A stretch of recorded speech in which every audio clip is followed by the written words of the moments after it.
Hey, Bengals fans, how's it going? It's Anthony Cosenza with CincyJungle.com and the Orange and Black Insider Bengals podcast. Happy to have you joining us despite the result that we saw in Week 10 where the Cincinnati Bengals got, quite frankly, ran off of Heinz Field 36-10. Unfortunately, the Cincinnati Bengals did not seem to be well prepared, and there were a lot of things going against them that were also outside of their control as well. We'll talk about that. We'll talk about a tale of the tape and go through some of the stats, key numbers in the game and whatnot, and go through all of that. Going to try and keep it positive today because caught a little flack, I guess, for being a little negative on Twitter for those of you who follow me there.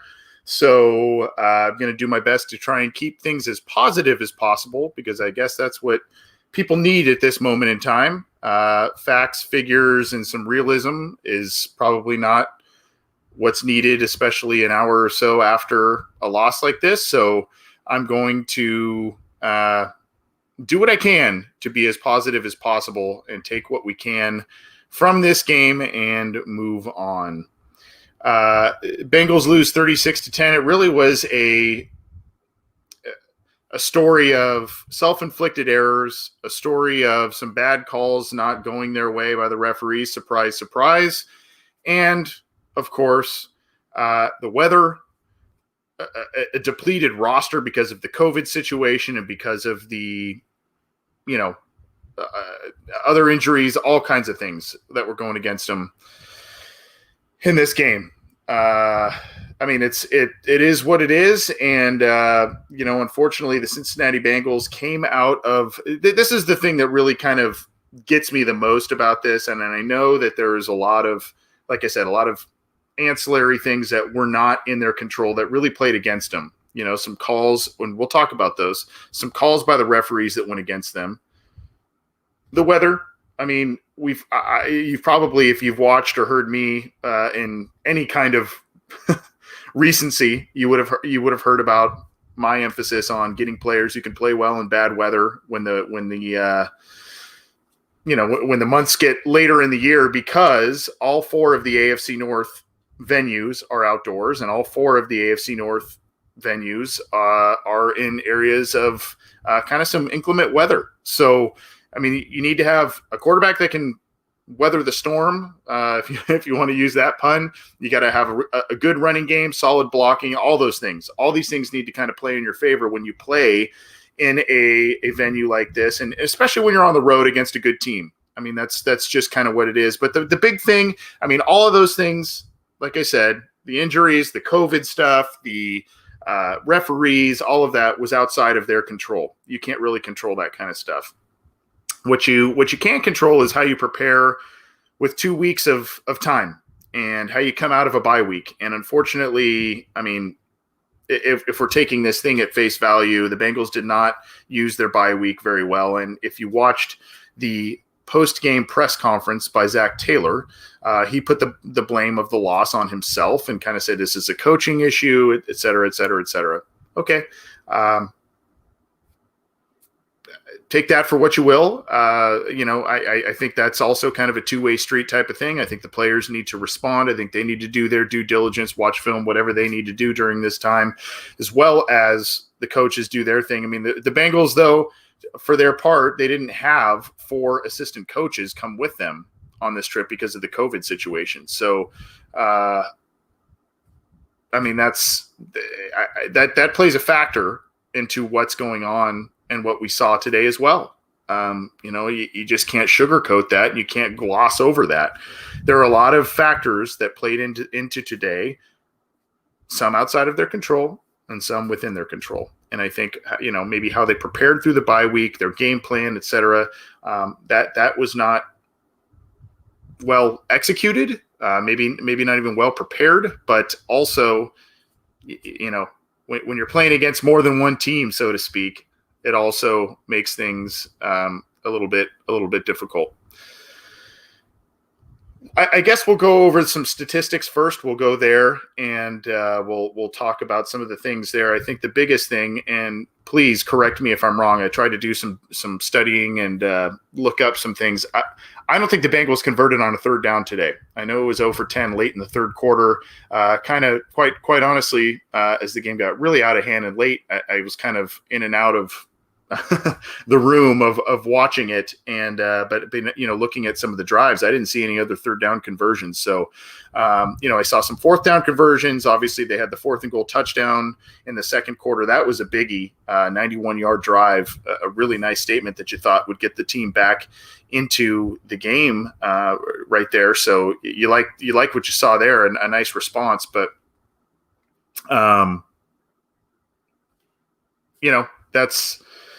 that's really all they kind of hung their hat on. They had a couple of fourth down conversions late in the game, and there we go. Heroic Teddy, thank you. Appreciate that. 0 for 13 on third downs. You absolutely cannot win. And I'll go over these stats too, by the way, guys, because there are a lot of stats that kind of point to, hey, the Bengals had a good day.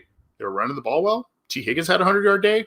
Joe Burrow didn't throw an interception. There are a lot of things that you go, hey, these are the things when you go into Heinz Field, these are the things that you need to get a win.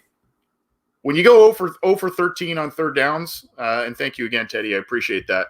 I figured that was kind of the case. I know I tracked 0 for 10 and then kind of lost track towards the end as the game just kind of got a little out of control there. But again, when I looked at it, the drive summaries later, just to make sure I didn't miss anything there was no third down conversions. You cannot win a football game going 0 for 13 on third down. You can't.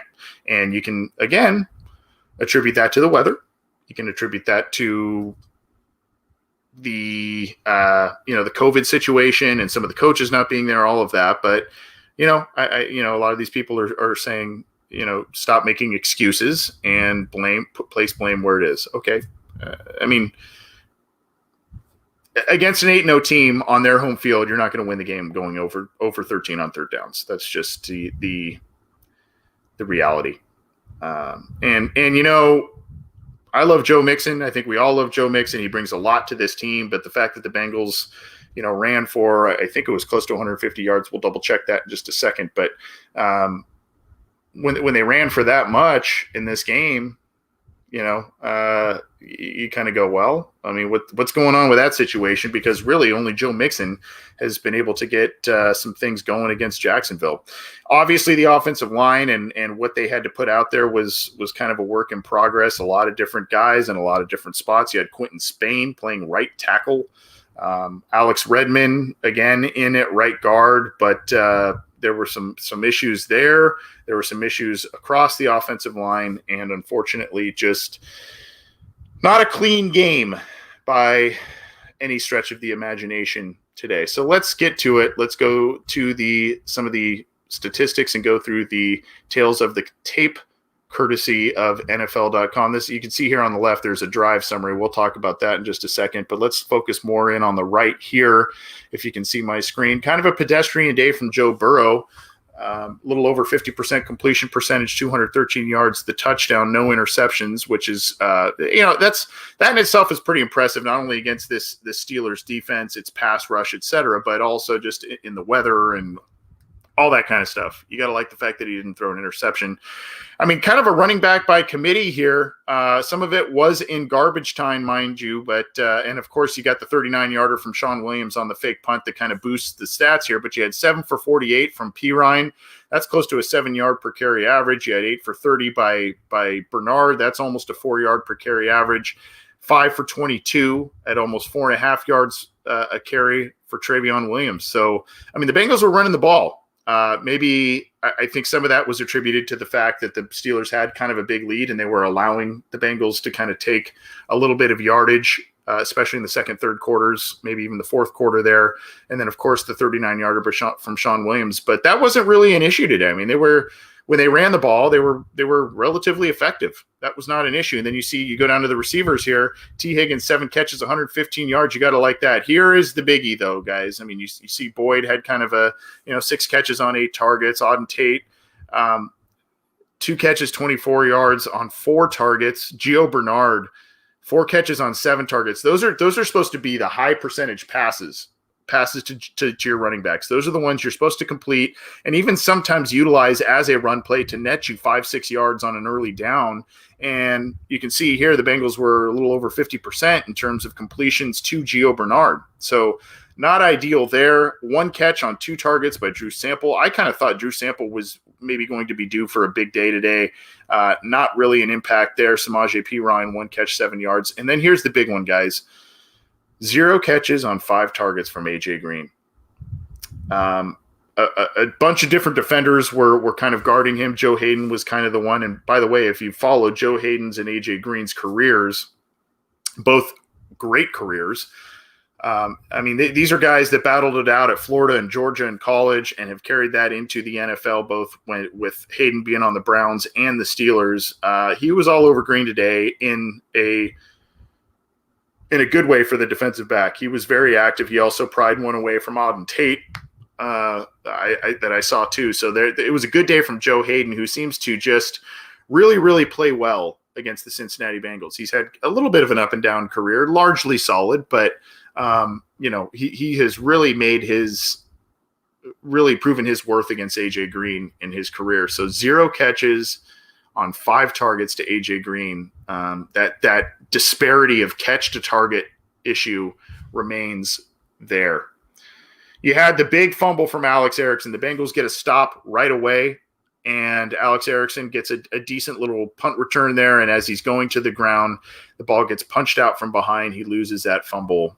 Not good. T. Higgins loses a fumble as well. So the Bengals were on the not great side of the turnover margin. And, that is one of the areas that you simply cannot lose when you face the Pittsburgh Steelers. You cannot be on the losing end of the turnover battle. And unfortunately, the Bengals were so today. This right here, when you look at interceptions, they call it, there's no interceptions that the Bengals grabbed. I want you to look at some of these here. You see 6 passes defensed by Von Bell, Tony Brown, Jesse Bates, and Sam Hubbard combined. Quite easily. Sam Hubbard had one right in between his hands that Ben threw to him early in the game, dropped it. Jesse Bates late in the game probably would have been a pick 6, dropped it. And there were a couple of others. I think Tony Brown had one late in the game that could have been an interception. There were about 3 or 4 opportunities for interceptions in this game, and the Bengals did not capitalize on any of them. It's one thing if you would have got maybe half of them, one of them, what have you. They didn't get any. And these are the types of things that you need to capitalize upon when you are facing an 8-0 team, and a team, quite frankly, the Steelers have shown vulnerabilities. And, these are the things you can't not capitalize, not to use a double negative there, but you can't fail to capitalize on some of these opportunities that present themselves to change the tide of the game. You just can't. And unfortunately, the Bengals did that. They had opportunities to corral these interceptions, and they did not do that. So when you look at this 6 passes defense from these 4 guys, it's pretty impressive, but a lot of those were just dropped interceptions, quite frankly. And that's another thing that has to be cleaned up if the Bengals are going to not only make this a respectable season in 2020, but also learn to beat teams like the Ravens and the Steelers. That's the bottom line. I put out a tweet earlier about, the disparity now, I think it was 56-10 in terms of an outscore ratio from the Cincinnati Bengals in about 7 quarters against the Steelers and Ravens this year. 56-10. That obviously got a little bit that became a little bit different as the Steelers scored more points here. But the point of me, and it ended up being now 13 points that the Bengals scored against those 2 teams, the Steelers and the Ravens this year. But 13 points against the Steelers and the Ravens. Granted, both those games were on the road. Both those teams are very good. But you have Joe Burrow. You've revamped this roster. It wasn't even so much that the Bengals lost today. It's just the appearance of the loss. And when I put out that tweet, there was, kind of like, well, what does this mean? Or why did you put that out there? That sort of thing. And really, it's just kind of a barometer to show you maybe how far away the Bengals are at this point. And it's a tough pill to swallow. I don't like pointing that out, but that's the reality of the situation. The Bengals lost 27-3 against the Ravens. I'll double check that one, but I'm pretty sure it was 27-3 a couple of weeks ago, actually about a month ago. And now they lose 36-10 against the Steelers. We're talking 3 touchdowns plus margins in each of these games. that's and I know a lot of people maybe were tempering their expectations for this year based on all kinds of different factors, and I myself included. I wasn't thinking this was going to be a Super Bowl champion team this year, but what I would have liked to have seen is a little bit of a better result and a little bit of a closer margin than a 36-10 and a 27-3 in those 2 games. And it's not like those 2 games were, within the first month of the season. These are games that were week 6, week 8, week 6 and week 10. They've had time to prepare. They've had time to get some stuff under their belt. Yes, they've had a lot of injuries. Yes, their cornerback group was depleted for a variety of different reasons. Yes, Geno Atkins is going through both an injury and a personal issue at this point, and he hasn't really been the old Geno Atkins that we know. AJ Green, we've talked about that. I know there are a number of factors that we can talk about, but this team continues to kind of look like, I was feeling great about this team and even about this game based on what we saw against Tennessee. And I know I'm considered the negative guy. I know a lot of people think that I like to hate on this team or what have you, but I've watched a lot of football, and I was feeling pretty good about where the Bengals were after the win against the Titans. I felt pretty good. You're coming into a bye. They were getting some guys back. Then this week kind of snowballed on them in terms of the COVID stuff, the injury stuff, all of that. Even so, I kind of thought this may be an interesting game. The Bengals will make it at least interesting and keep it close, and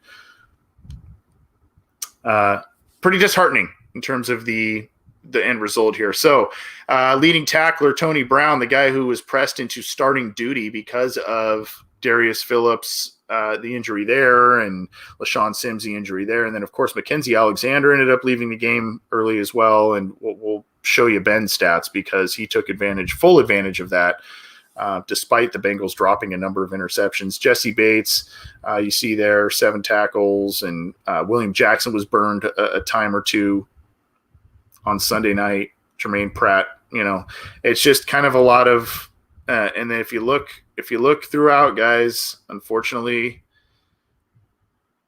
look at the sack column. 0, 0, 0, 0, 0, 0, 0, 0, 0, 0, 0.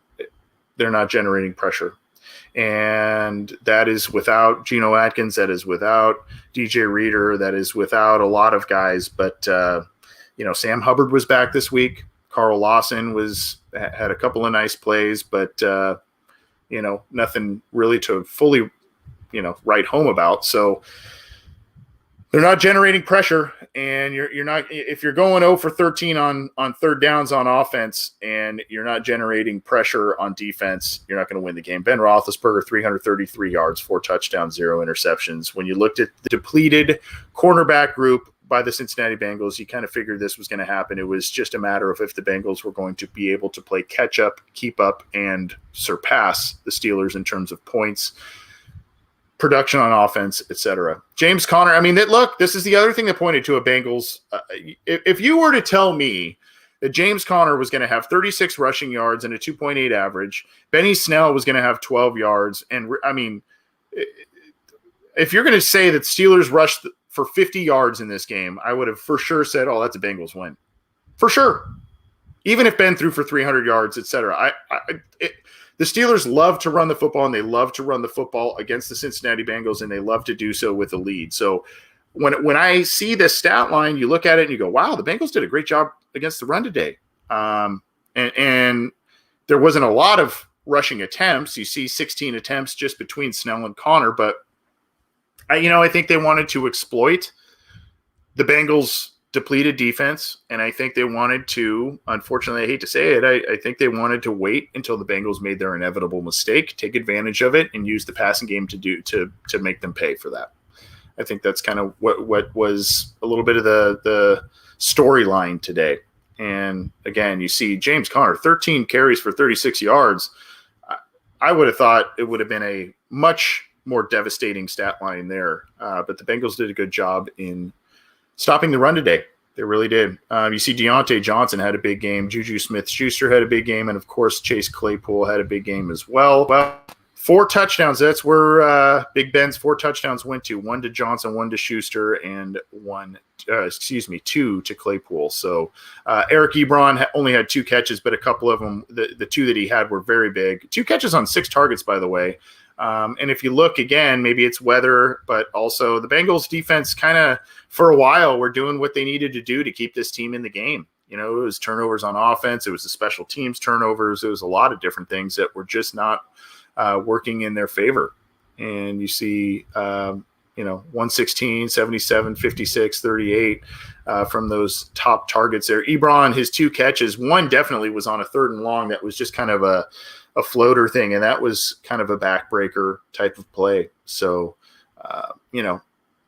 Big Ben spread the ball around quite a bit today. There was a little bit of an accuracy issue with him as well. I think that was weather-driven, 27 of 46, 333 yards and 4 touchdowns. But, he's kind of in that 50-ish % completion percentage range, So,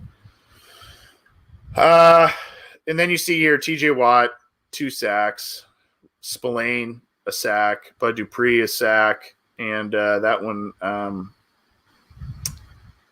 he's got the tackle for loss there. So, I mean, usual suspects, 4 sacks there given up by the Bengals offensive line, which was kind of a shambles there. So that is a little bit of the tale of the tape in terms of what happened with the Cincinnati Bengals. I'm going to go over a couple of other things, but in case you're just joining us or joining us for the first time, I'm Anthony Cosenza with CincyJungle.com and the Orange and Black Insider Bengals podcast. I just want to thank you all for joining us live. If you watch after the fact, etc. Unfortunately today, I've noticed on Twitter, there's been a little bit of vitriol, especially, unfortunately, my way, for pointing out some factual information. And, on Friday, I just keep kind of going back to Friday when we did our listener questions live episode. And there were a lot of really kind comments and everything from a lot of you who watch what we do, listen to what we do regularly. And just want to let you guys know that I cling to that, especially when some of these kind of negative or quite frankly hateful comments come my way, our way, on social media platforms. So I just want to say thank you to the positive folks out there, even though I may not be the most positive Bengals voice out there. And even though, I may not be your cup of tea, I appreciate the support of our programs. I appreciate the support of Cincy Jungle. I appreciate the positive comments that you do send our way. Much appreciated. Much appreciated. I'm gonna point out a couple of things that were outside of the Bengals' control, and this is I'm gonna show you a tweet. I'm gonna pull this up in just a second here. It's from Paul Dehner Jr., who is with The Athletic and formerly of the Cincinnati Enquirer. He relayed a tweet from, I believe it was from a fan named Robbie Lewis. And Robbie follows me. How you doing, Robbie? I'll give Robbie a follow back there. I didn't know he was following me. But I'm gonna share this with you here. And he sent this to Paul Dehner Jr. Here it is right here. Watch. Okay, so this is at the end of the second quarter. The Bengals were down, I believe it was 22-7, and had an opportunity to really get back in the game here. They were driving a little bit, had a couple of nice plays. They took a sack at one point, so it drove them out of field goal range and scoring range and all that kind of stuff. Okay. Burrow drops back to pass. This is I think this was after the sack. Burrow drops back to pass and rolls out. Obviously, let's go with the ball. Dupree hits him as he's going out of bounds, runs him into the bench. Let's watch it one more time. Now, it's a little bit of a bang-bang play, but he lets go of the ball, and you would kind of think that number 1 overall pick, quarterback, big name in the NFL, would get this call. He doesn't. Okay? So he does not get that call. And the Bengals, and that roughing call, had he gotten it, would have at least given the Bengals an opportunity to get some points right before halftime, would have put them right in field goal range, would have put them right in, potentially striking distance for a touchdown that would have made the game a lot more interesting going into the halftime. And then the Bengals get the ball back at the start of the third quarter. So, I kind of wonder. We always say the Steelers always get the calls, and you see an example like that, and you go, "How is that one missed?" Okay, I'll try and pull up the video if I can see it, but there was a point in the game in the third quarter. The Bengals were clinging to life again. I think it was still 22-9, 3rd and long, 3rd and 9. Burrow hits Boyd on the sideline. Boyd bobbles the ball a bit, corrals it as he's going out of bounds, gets his left foot down, and taps his right toe. It was called incomplete on the field. And from there, they reviewed it. Zach Taylor challenged it. And unfortunately, they did not they upheld the ruling they made on the field in terms of it being an incomplete pass. It was close. Probably would have been called either way. I mean, I think if they called it complete and the Steelers challenged it, it probably would have remained complete. It was kind of one of those things where it's like, well, how we called it on the field is probably, but it was a pivotal moment in the game, and it was a call that could have gone the Bengals' way and did not. It was one of those moments where you go, wow, I mean, that's kind of a critical moment, and that call's not going their way. One play later, the Bengals punt the football. The Steelers receive the ball. The Bengals special teams forces a fumble. I think it was Benny Snell on that one as well. I'll have to double check, or maybe it was somebody else. I'll have to double check on that. Oh, you know what? I think it was Ray McLeod. Who fielded the punt, and he's going forward. He's going into a pile, not down. The ball goes out. Bengals recover, but they whistled the play dead. Another tide-turning play when the game was still in reach that the Bengals, the refs kind of snaked one out from under them. And I don't like to pull the ref card. I really, really don't. But there are just kind of some blatant things where you go, man, that's taking the football right out of these guys' hands. And I don't, I know we can blame Zach Taylor. Joe Burrow had a pedestrian performance today. They were 0 for 13 on third downs. I mean, there are a lot of things that they needed to do that they did not get done. And I still maintain that the loss is on the Bengals, their coaching staff, et cetera, because of what I just said, a lot of the stat lines right there. But I mean, when you have the ball being taken away from you in these scenarios and these calls not go your way at critical moments, you have to kind of wonder, wow, I mean, what could have been? I don't think that the Bengals would have won this game, even if they got all those calls. If they got some of them, I don't think they would have won the game, but I think it would have been a lot more interesting. And I think we would have been feeling maybe a little bit better about where things are with the Cincinnati Bengals right now and what we saw in Week 10.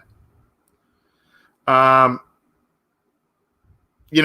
seeing a lot of comments about this is I think it's Ashagwe 64, but the Redmond hold. There was a couple of plays by Redmond today that unfortunately he had kind of been playing a little bit better, and today some of his issues kind of popped up, the holding penalty, and then he gave up a sack late as well. Just, not a great game from him. But I guess you could also point to the, some of the rushing yards as well, and that's something that they like out of him. They're able to generate whatever we say about Alex Redmond. The Bengals are able to generate some semblance of a rushing game behind Alex Redmond at right guard.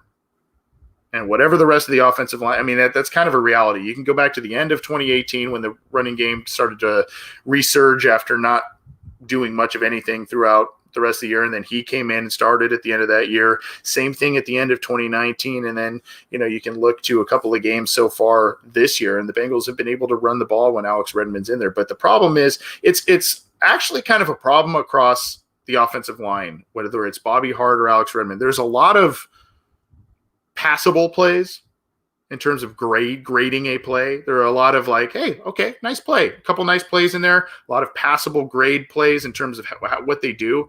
But unfortunately, when they make an error, it is like such an egregious error that it ends up being in a catastrophic play. It's not like, hey, I missed a block, but Burrow still got the throw off and it was just incomplete. It's like a huge sack. It's a sack fumble. It's when they make a mistake, it's film worthy.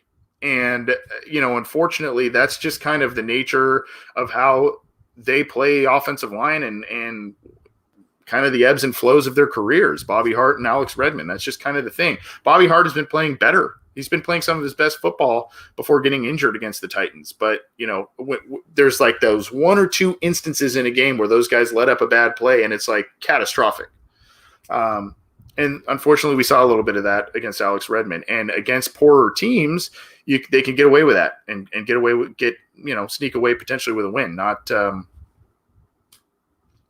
so much the case today. So anyway, guys, I'm trying to be positive here. I'm not trying to slam anybody because, I caught a lot of heat today about, being negative and all kinds of stuff. So, I'm not going to do that. I'm just going to say that this is not a desired result. I wish the Bengals would have had a better showing, especially out of a bye. But I understand. I do legitimately, despite some of the ancillary noise I've been receiving, I do understand why the Bengals had as poor of a showing in some ways as they did. The COVID stuff, the injury stuff, the coaches not being there, all of that.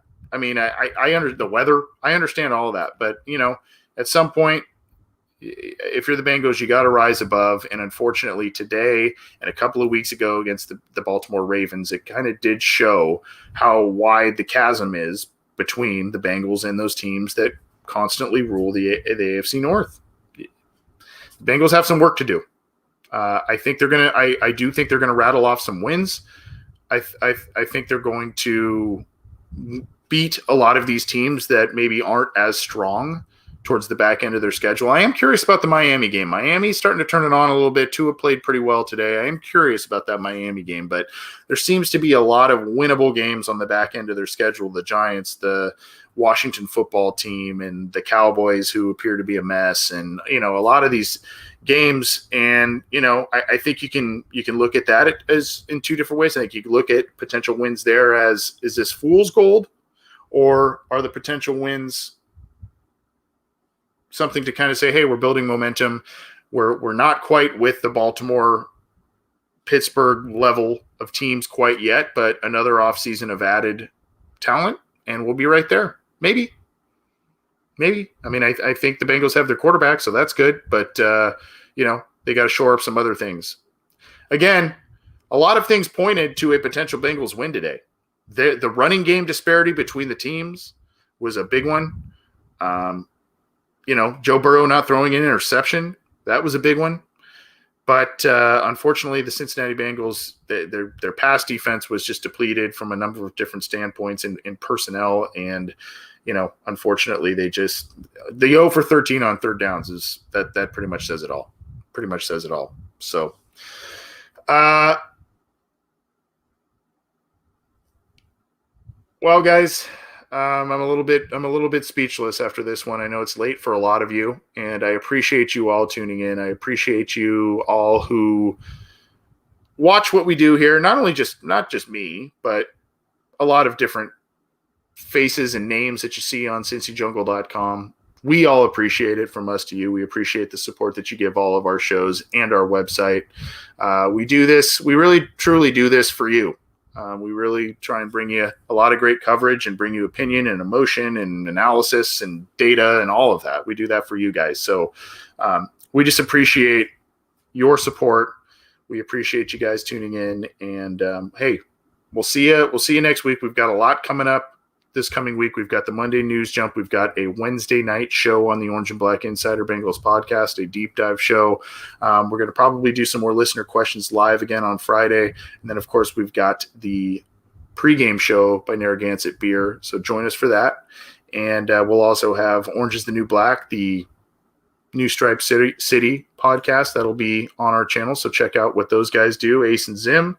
Check out Chalk Talk with Matt Minnick. And hey, I appreciate your support, guys. This was a tough one, but is what it is, and hopefully greener grass ahead, right? Take it easy, everybody. Enjoy the rest of your weekend, what's left of it, and we'll see you this week.